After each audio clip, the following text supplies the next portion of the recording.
बिस्मिल्लाहिर्रहमानिर्रहीम। Hello guys, welcome to the Prosper Academy YouTube channel. आज के इस लेक्चर में हम स्टार्ट करने जा रहे हैं इंफॉर्मेशन एंड कम्युनिकेशन टेक्नोलॉजी के सब्जेक्ट को। हमारे पास जो आउटलाइन है board of technical education Peshawar की जानिब से, तो इंशाल्लाह हम उसको फॉलो करेंगे, हर एक टॉपिक को डिस्कस करने की कोशिश करेंगे।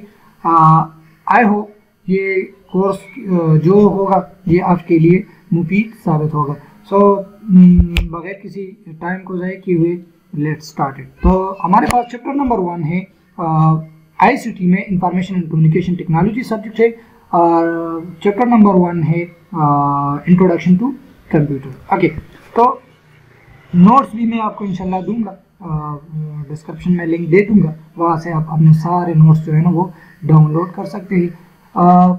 इंट्रोडक्शन टू कंप्यूटर, इस चैप्टर में हमें डिफरेंट आउटलाइंस दिए हुए हैं कि आपने ये आउटलाइंस को उसको जो है ना कवर कर लेना है। तो उसके लिए हम देखते हैं कि आउटलाइन हमारे पास है क्या इस चैप्टर का।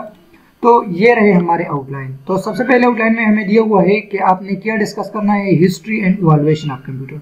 कंप्यूटर की हिस्ट्री को डिस्कस करना है और इसकी इवैल्यूएशन को देखेंगे कि ये कैसे हमारे पास जो रिसेंट कंप्यूटर आया है ये किन मराहल से या कहाँ से गुजरा हुआ है, और हमें ये जो है ना इसी तरह पहुंचा है। मतलब ये है कि स्टार्ट में ये कैसा था, फिर कैसे हुआ, और एंड पे आज जो हमारे सामने कंप्यूटर है तो वो कैसे है, तो इसको हम डिस्कस करेंगे।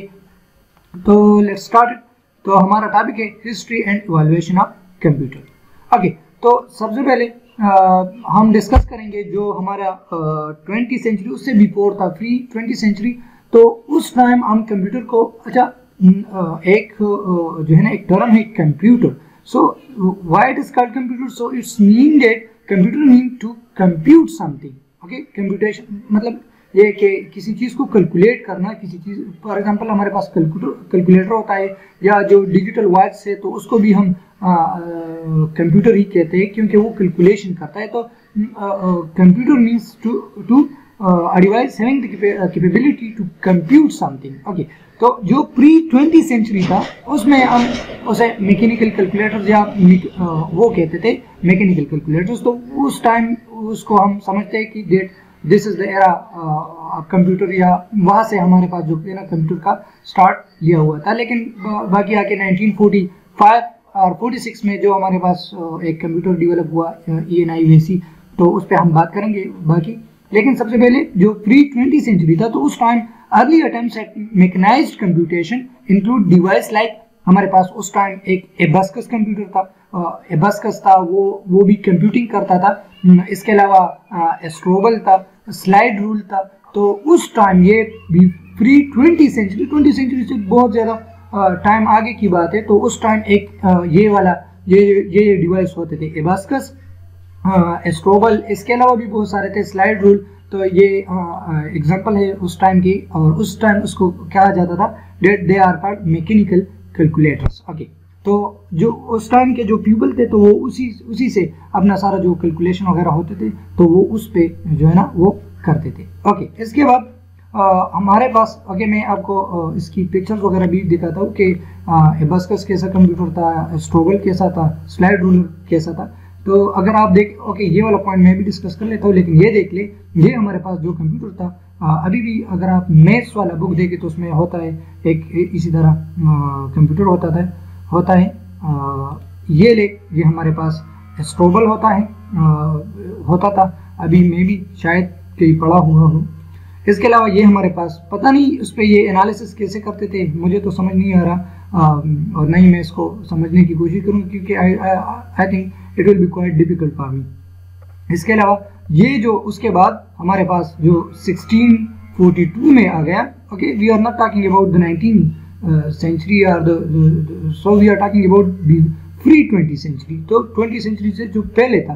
ओके, तो जो हमारे पास इसके बाद इनके बाद हमारे पास 1642 में एक कंप्यूटर हुआ करता था जिसे हम कहते थे ब्लेस पास्कलियन, और इसके अलावा एक और सिस्टम होता था जिसको हम गोटफ्राइड विलियम लेब्निज रेकोनर, ये 1673 में वर अर्ली मैकेनिकल कैलकुलेटर, इसको भी हम मैकेनिकल कैलकुलेटर ही कहते थे। ये देख लीजिए आप, ये हमारे पास जो पास्कलियन था ये इसी तरह दिखता था। इसके अलावा ये जो लास्ट वन है हमारे पास टिप रिकॉन, ये हमारे पास ये वाला सिस्टम था। तो ये उसकी जो है ना प्री 20th सेंचुरी, ये उसकी हिस्ट्री है। ओके, इसके बाद जो हमारा 19th सेंचुरी अगर हम उसकी बात करें तो उसमें हमारे पास आ गया एनालिटिकल इंजन कंसेप्ट आ गया। ओके, जो चार्ल्स बेबेगी था, आप अगर कंप्यूटर के स्टूडेंट हैं तो definitely you will know about who is Charles Babbage. वो उसको हम कहते थे that he is the father of computer and what he do, उन्होंने एक जो है ना एक कंसेप्ट रखा, एक कंसेप्ट दिया मॉडर्न कंप्यूटर का कि हमारे पास ऐसा कंप्यूटर होना चाहिए जो इमेजिन कर सके, जो है ना वो पावर ऑफ नंबर्स कर सके, ये भी वगैरह कर सके। लेकिन चार्ल्स बेबेगी ने ही convinced the idea of analytical engine in 1837। 1837 में उन्होंने एक कंसेप्ट दिया एनालिटिकल इंजन का, general purpose mechanical computer.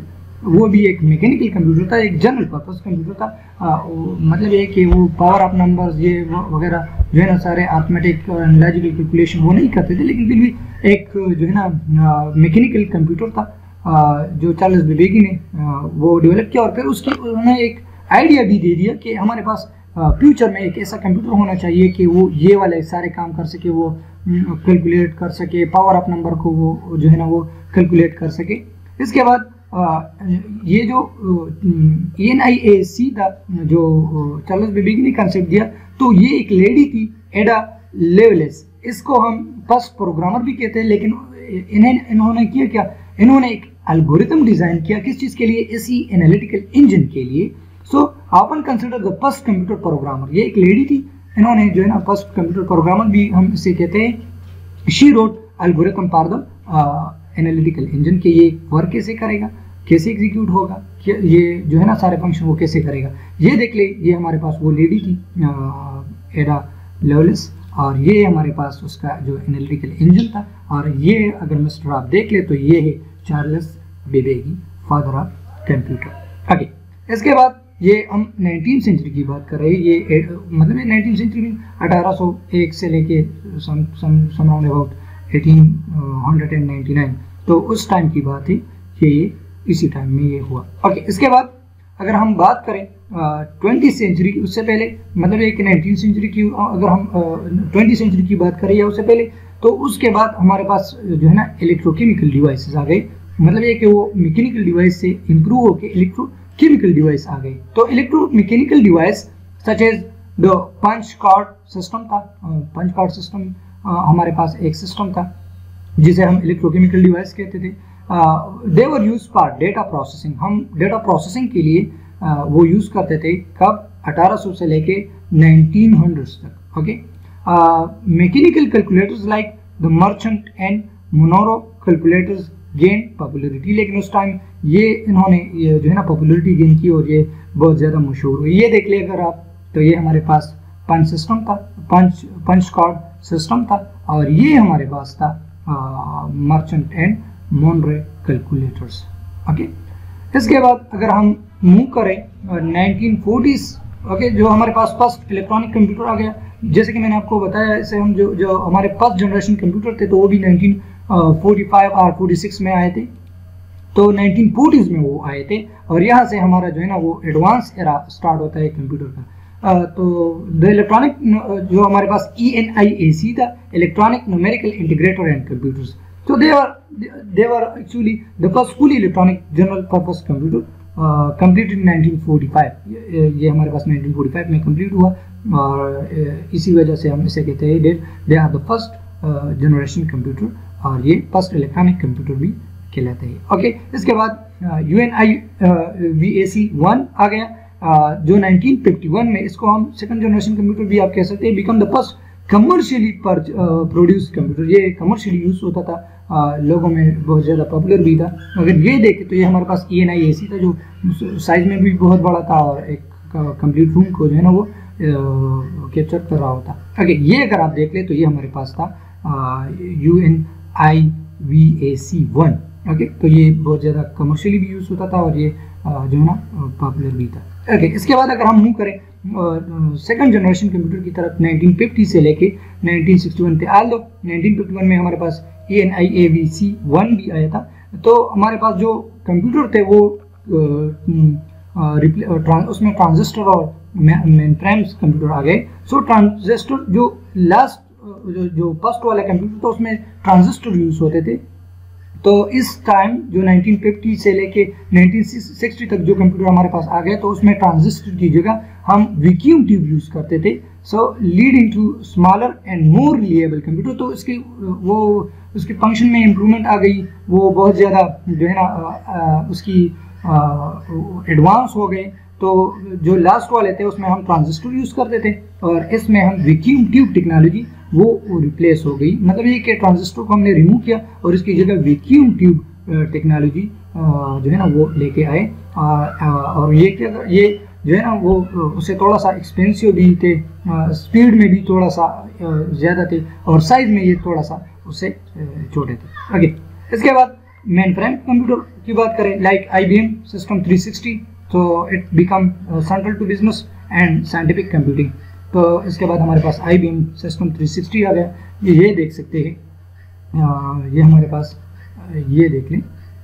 Okay, so this is ये वैक्यूम टेक्नोलॉजी पे वो रन कर रहे थे। ये हमारे पास फर्स्ट जो IBM सिस्टम 360 था, इसी वाली जो दूसरा पिक्चर है इसमें आप देख सकते हैं, ये हमारे पास IBM 360 सिस्टम था। ओके, इसके बाद अगर हम करें 1960 टू 70, तो 1970s में हमारे पास जो वैक्यूम ट्यूब टेक्नोलॉजी थी वो माइक्रो, इसको हम कहते थे स्मॉल स्केल इंटीग्रेटेड सर्किट, उसमें इस CI आ गया या microprocessor, you can say personal computer. तो the invention of the microprocessor lead to the development of personal computer. जो हमारे पास पर्सनल कंप्यूटर PC आ गए, तो ये किसकी बदौलत, जो इन्वेंशन हो गया माइक्रो प्रोसेसर का। फॉर एग्जांपल इंटेल 404 1971 में आ गया। So it lead the development of personal computer. तो उसने एक जो है ना एडवांसमेंट ले आया कंप्यूटर की हिस्ट्री में। इसके बाद हमारे पास Apple II 1977 में और IBM PC 1981 में they are mark the beginning of the personal computers era. तो इसको हम पर्सनल कंप्यूटर या PC कंप्यूटर भी उसका एरा भी कह सकते हैं। तो ये देख लें, ये हमारा पास जो फर्स्ट IBM PC था, पर्सनल कंप्यूटर था, ये आप देख सकते हैं। ओके, इसके बाद अगर हम मूव करें 1980s में, तो 1980 से लेकर 1997 तक रेज ऑफ पर्सनल कंप्यूटर। तो पर्सनल कंप्यूटर बहुत ज़्यादा हो गए, उसमें डेवलपमेंट भी आ गई।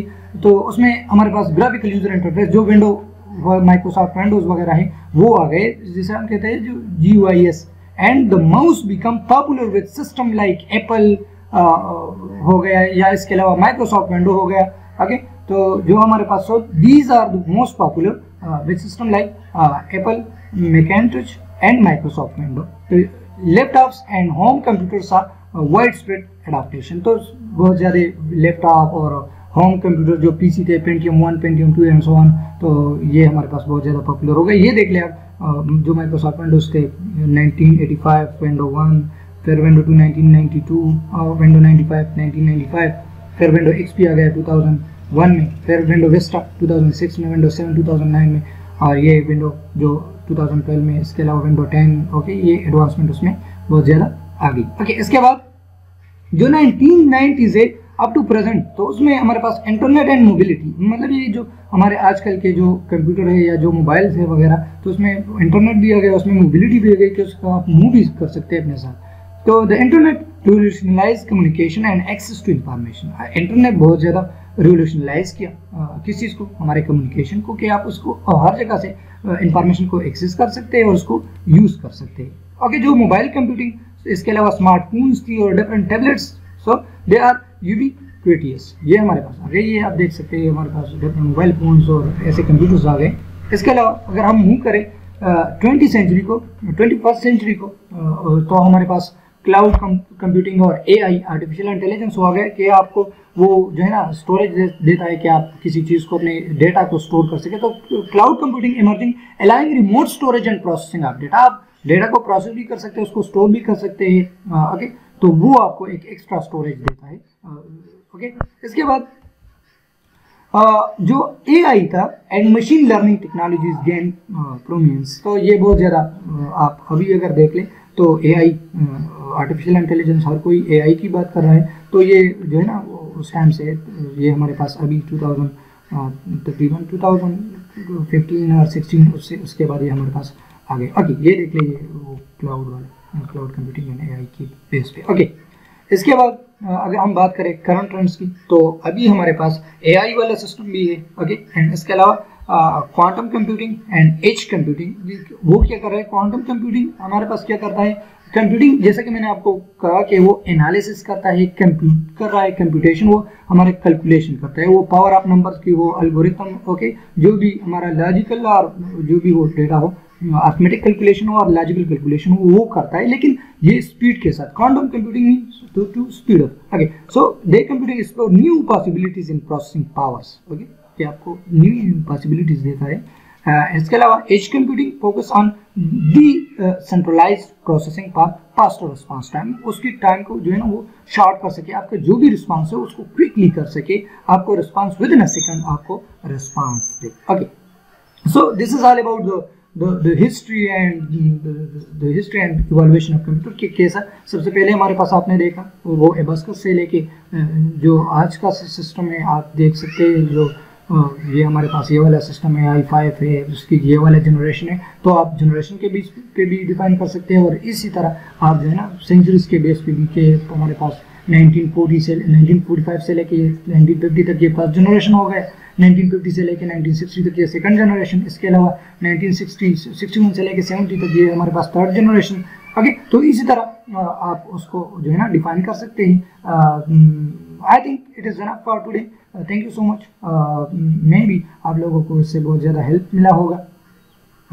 आपको नोट्स भी मैं दे दूंगा और आप कोशिश करें कि इसको समझने की, अपने कंसेप्ट जो है ना वो क्लियर कर ले, ताकि कोई भी जो है ना वो आपका जो डाउट हो वो सारे क्लियर हो। लेकिन फिर भी अगर कोई क्वेश्चन हो, तो मैं तो इतना एक्सपर्ट नहीं हूँ, लेकिन फिर भी I will definitely try to understand what your question is. आगे आपका क्वेश्चन क्या है और मैं उसकी जवाब ढूंढने में आपकी मदद करूँगा, खुद भी ढूंढूंगा, आपको जो है ना वो ट्राई करूँगा कि आपको सही इन्फॉर्मेशन दूँ, जो रिलेवेंट इन्फॉर्मेशन हो उसके लिए मैं खुद भी स्टडी करूँगा। आपका जो भी क्वेश्चन हो तो डेफिनेटली मैं जो है ना कोई अलामा वगैरह नहीं हूँ, लेकिन फिर भी मैं कोशिश करूँगा। लेकिन जब आपका एक बात का ख्याल रखिएगा, जब भी आप किसी टॉपिक को सीखने की कोशिश कर रहे हो और उसमें आपके क्वेश्चन आ गए, सो इट्स मीन कि आप लर्निंग कर रहे हो।